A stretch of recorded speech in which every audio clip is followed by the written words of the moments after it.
Hi, I'm Roberta. Welcome to my kitchen.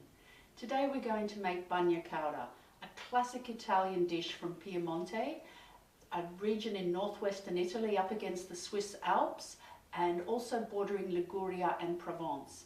It was originally a peasant dish used to dress up vegetables in winter to make them a bit more appetizing, but like a lot of cucina povera, it's now become a very popular dish throughout the world. It's so simple. It's garlic, quite a bit of garlic, it's anchovies and olive oil. Now, depending which Piemontese family you're in, it may or may not contain butter.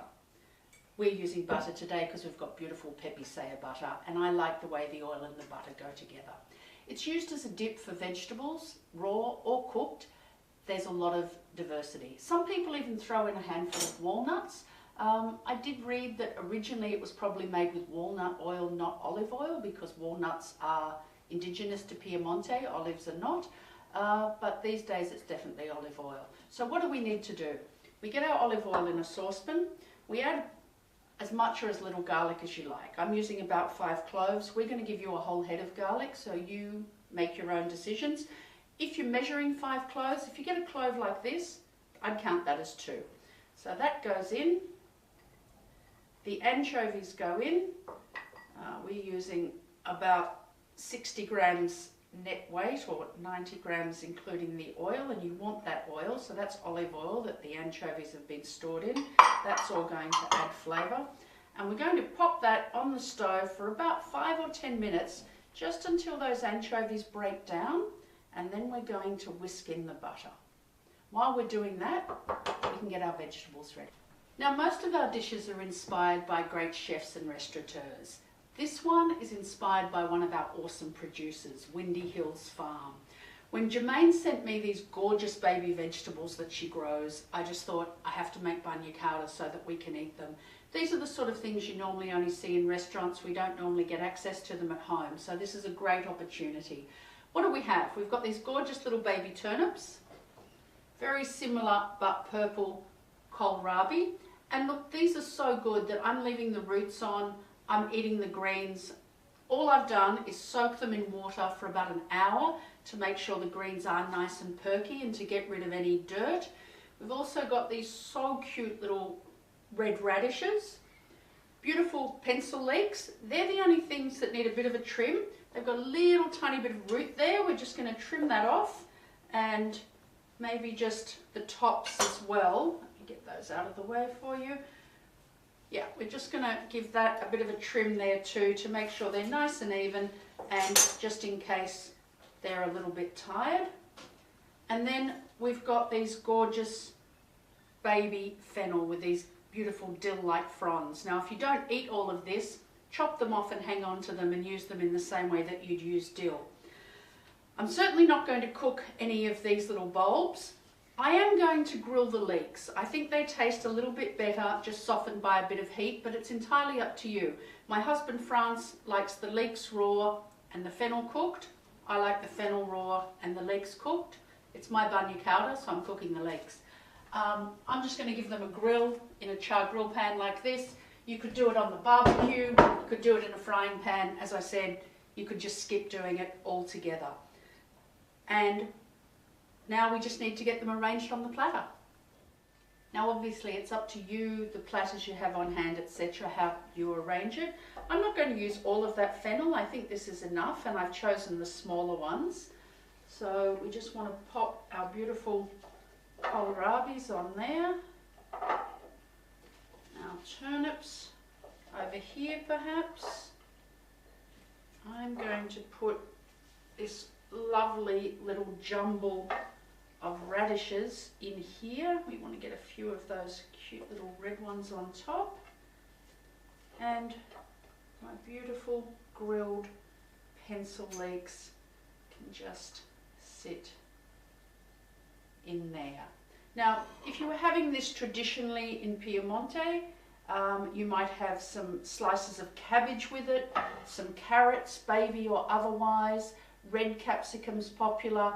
You can literally use any vegetables you like to dip into the Bagna Cauda. I'm using these little ramekins to hold the Bagna Cauda. Traditionally, it is served in a little pot, like a fondue pot over a candle or a spirit burner. I don't have one of those. Perhaps you do. If you've got a chocolate fondue pot, that would be perfect. Otherwise, what you can do is heat these ramekins up in the oven so they're nice and warm.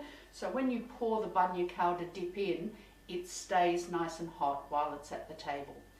Let's finish the dip off. So our anchovies and garlic have broken down in the oil. It doesn't look particularly impressive at the moment. It's separated, and that's what we expect. So we're just going to give it a blitz, and we're going to add the butter, which is cold, piece by piece, to form an emulsion.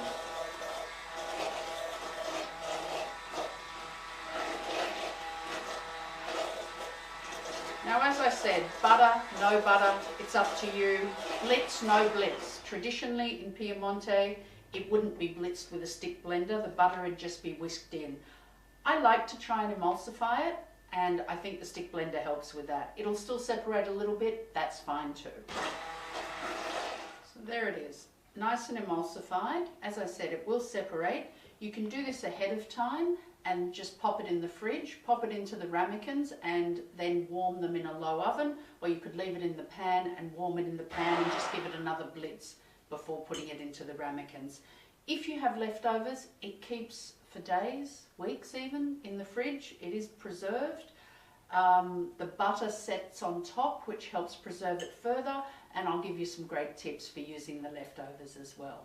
Let's plate it up. Now there's one more thing to complete our Bagna Cauda feast. The vegetables and the dip are often served as an entree, but also sometimes as a whole meal, which is what we're doing today. So to make it more substantial, we have some beautiful salumi from Salumi, Australia, some speck, some mortadella, and a little salami, which we're just going to slice and put on the plate. We need to peel it first, and I'm just going to run the knife around it. So we just want to get that loose, and then it peels off quite nicely. Don't peel it down any further than you want to slice it, because that casing helps protect it. If you're slicing the whole thing, peel the whole thing. If you're not, just slice it down as far as you want, wrap it in plastic and pop it in the fridge.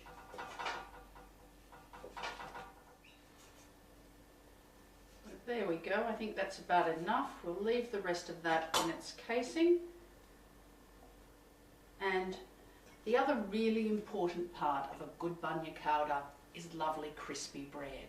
And the idea is that you dip the veggies and you use the bread as a tray to catch the drips as you bring it to your mouth. Once that slice of bread is all soaked in lovely Bagna Cauda dip, then you eat it. So we're including a beautiful panino from Goran at Grand Boulevard Bakery to go with your salumi, your veggies and your Bagna Cauda.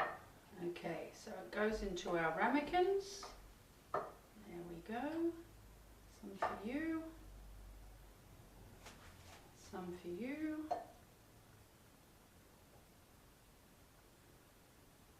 As I said, it will separate, so make sure you share. It's already started to separate, which this hasn't, but if it has, make sure you share the anchovies in the bottom around. Now this is very generous for 2 people. Depending how much salumi and bread you have, it could probably go to 4 people. You can make it ahead of time, pop the little lids on the ramekins or just cover them, pop them in the fridge. If you're going to warm it up in the oven, not too hot, just 60 degrees or whatever your oven, the lowest setting is, or perhaps heat it up to 100 and then turn it off and just pop them in. It's not meant to be bubbling away. So here we have our beautiful Bagna Cauda with our gorgeous baby vegetables, some salumi, some of that beautiful bread from Goran at Grand Boulevard Bakery. And to eat, all we do is get a little veggie, swirl it through the dip, hold it over the bread because we want the bread to soak up all that lovely dip, and away we go. I'm going to eat all of these greens as well. It's a nice healthy salad to balance out the oil. Garlic's certainly going to keep us healthy. A little bit of salumi. Buon appetito.